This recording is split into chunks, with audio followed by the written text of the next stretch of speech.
Hello, my name is Natasha, I'm from group 731 and today I'm going to tell you about my 10 favorite films. Enjoy it!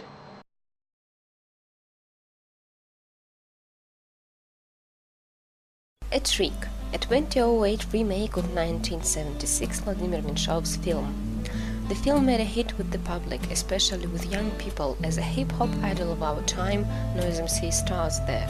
The film, just as its Soviet ancestor, tells us about different relationships at school, between sexes, between a teacher and a student, between teaching staff and, of course, between children and parents.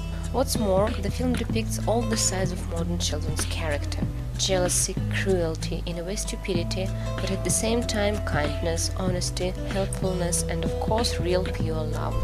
A Trick shows us that there's still a place for justice in our world, and sooner or later everything comes to its places.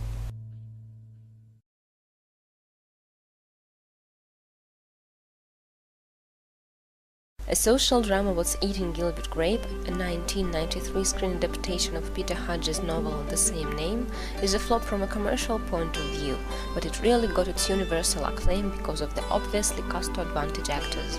Although the film cannot boast of special effects as well as it cannot be called technically brilliant, it captivates the audience by the leading actor's performance. Key role actors are Johnny Depp, Leonardo DiCaprio and Juliette Lewis, and needless to say that they've done their job brilliantly. They managed to give us a convincing story about life of the grapes in a very boring town called Andorra, where the only amusement is watching a trailer caravan passing over the town once a year. Juliette Lewis gave a great portrayal of a girl who changes everything in Gilbert's life. Although at the beginning the film seems to be a bit dragged out, it's really worth watching, and I convince you that it will definitely leave a deep and lasting impression on you.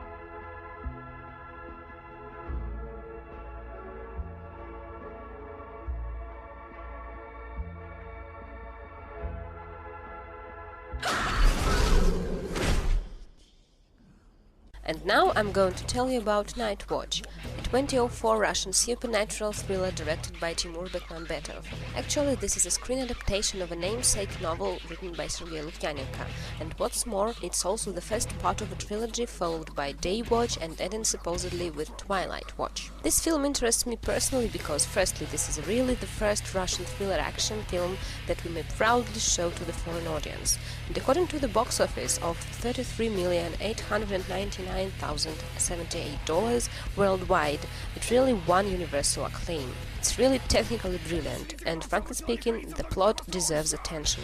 What's more, great out-of-the-rut actors play the key roles in this film, such as Konstantin Khabensky, Valery Zolotukhin, Alexei Chadov and others. Furthermore, we have an opportunity to see Russian pop stars in completely new images, such as vampires and witches. Last but not least, watching this film we may keep our minds off everyday life and its problems and stresses, as Night Watch keeps you at the edge of your seat till the very end. But remember, if you are under 12, you are not allowed to watch this film.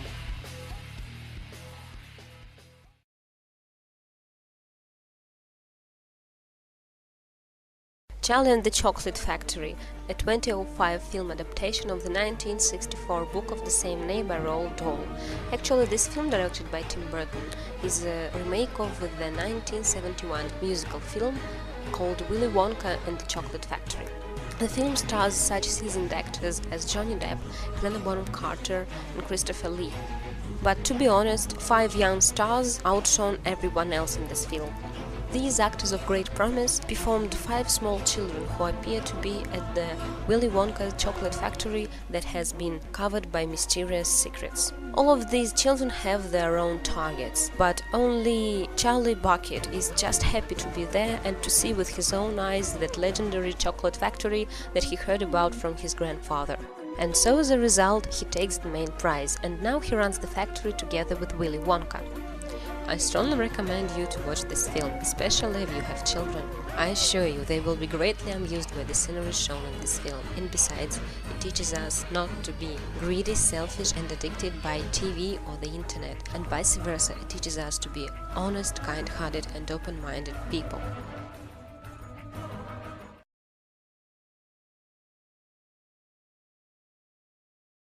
Cruel Intentions, 1999 screen adaptation of Less Licensed Dangerous, is written by Pierre Codellas de Laclas. The film gave birth to two direct-to-video films, a prequel Cruel Intentions 2 and a sequel Cruel Intentions 3.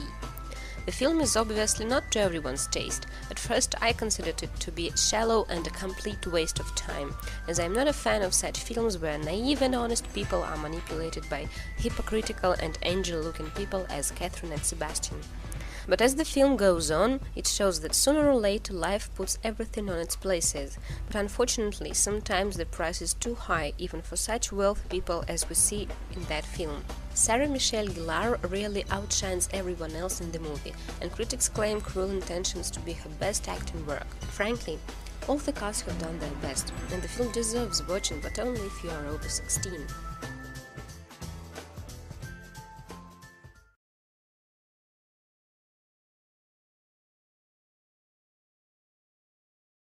In 1990, Tim Burton's Edward Scissorhands made a great hit with the public because of its out-of-the-rut plot. Once upon a time, an inventor lived in an old castle isolated on top of a hill. He created many ingenious devices, and one day he decided to create a man whom he called Edward. The good-natured scientist took care of him like if he was his own son, but he was old and died before he could complete him. Left all alone with scissors instead of human hands, Edward remains in the castle until he is befriended by Peg, a woman from the neighboring town who feels pity for his loneliness and decided to bring him to her home. This is a wonderful tale about love, kindness, but also about rejection and estrangement. It shows the limit of people's tolerance for what is different from them and how strangers, those who stray away from the norm, commonly named misfits, awake mockery of fear from a society which will use them and ultimately reject them, thus breaking their innocence and goodness. The acting is impeccable in this film. The photography is quite beautiful and is thematically based on a strong contrast between Edward's universe, the dark, noiseless castle, strongly influenced by the Gothic visual style, with a town filled with bright colors and voices. The apparently gloomy castle is in fact a shelter from the seemingly happy outside world, which is in fact much darker underneath its bright colors. I strongly advise everyone to watch this film, as it makes us to question our place in the world, and maybe it will make us a little wiser.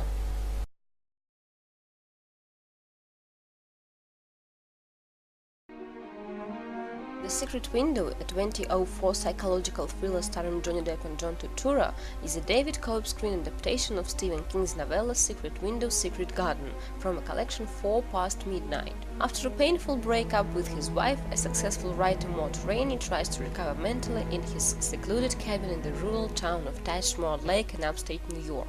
He lives there with his wife's dog. What's more, the author is having a so-called creative crisis. It's hard for him to write anything worth saying. One day, off the bench of his house, a strange man appears. He calls himself Shooter and blames Mort on copying his plot in the book called Secret Window. All Shooter wants is changing the ending of the story and copywriting. He says he's ready to do anything to reach the target, and as the film lasts, he proves it. When I watched this film the first time, the ending of the film really baffled, puzzled, shocked me. I must confess I'd never seen anything of the kind before The Secret Window. Needless to say that the acting is amazing. Depp managed to create a convincing image of an out-of-the-rut author, and John Turturro's character Shooter keeps you at the edge of the seat till the very end. In a word, I strongly recommend this film to everyone, but parents, remember, you should accompany your child while watching this film if he or she is under 12.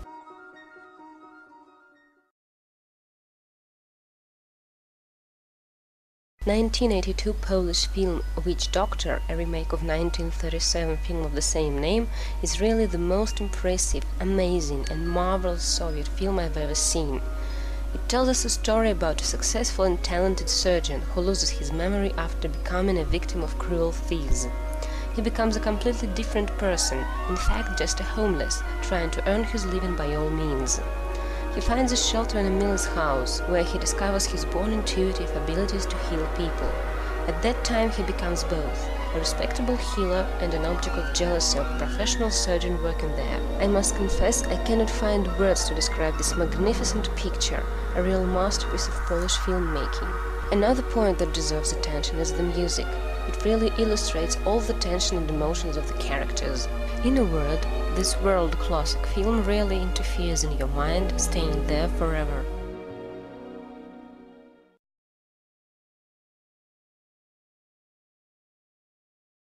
8 Mile. This film has become a legend. It was highly praised by the critics, the audience, by everybody. It seemed to gain all possible awards, even the Academy Award for the main soundtrack written by Eminem that is called Lose Yourself. This is a partly biographical film telling us about the hard destiny of a talented white rapper in Detroit, a district of gangsters and racism against white people. Eminem manages to give us a convincing portrayal of Jimmy B. Rabbit, and while watching the film, you really experience almost the same emotions as the character does. And the scene of the final rap battle is so amazing and convincing that you want to watch it again and again. But remember, the film may be watched only by people under 16.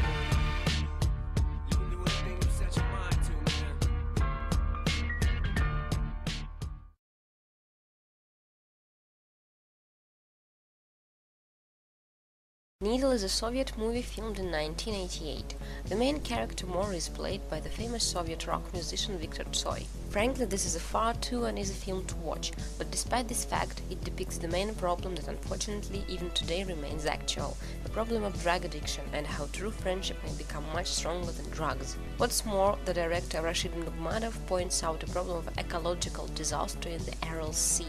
The main character Mora, played by Viktor Tsoi, comes to take back his money from a mafioso Spartak by name, performed by Alexander Bashirov, and decides to stay at his friend Dina, played by Marina Smirnova. When Mora discovers that a friend of his is drug addicted, and one of her new friends, a surgeon Artur Pyotr Mamonov from a hospital where a girl works, is to blame, he takes Dina to the Aral Sea where she recovers completely. But when she comes back, everything starts again. The music written by Viktor Tsoi puzzles and captivates you at the same time. The plot and the characters really become woven in your mind, and you become eager to watch it till you understand every tiny detail. By the way, the film was highly praised at the Festival of Golden Duke in Odessa, and it took the first prize of the film festival in Nuremberg. Needless to say that the film became the leader of a Soviet distribution, and Viktor Tsoi gained the Best Actor of 1988 award of the Soviet Screen Magazine's readers. So, if I have inspired you to watch this film, get ready that some things will remain misunderstood, but this fact doesn't make the film worse. So these were my 10 favorite films. I hope my choice of films really interested you, and I have encouraged you to watch at least some of them. Don't forget to express your opinion on what you've just watched in the commentaries below, and thank you for your attention.